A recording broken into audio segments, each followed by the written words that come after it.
Sa gitna pa rin ng girian sa West Philippine Sea, isang Chinese fighter aircraft naman ang namataang tinitikitan ang aircraft ng Philippine Coast Guard na nagsasagawa ng maritime domain awareness sa isang bahagi ng Bajo de Masinloc. Ang iba pang balita idedetalye sa report ni Alvin Pelobelio.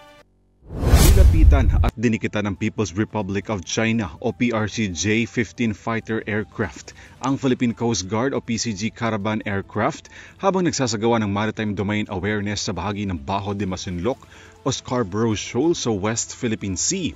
Hinarangan ng Chinese fighter aircraft ang PCG aircraft at dinikitan ng mahigit 20 minuto sa distansyang 200 feet.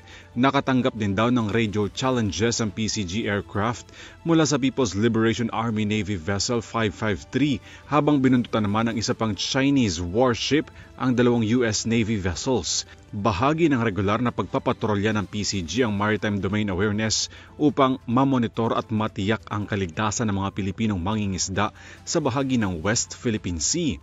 Namataan din ng PCG ang hindi bababa sa 5 Chinese Coast Guard vessel, mga Chinese Maritime Militia vessel at PLA Navy warships. Ang presensya naman ng US Navy ships ay bahagi raw ng pagpapakita ng respeto sa karapatan ng navigation at kalayaan sa West Philippine Sea.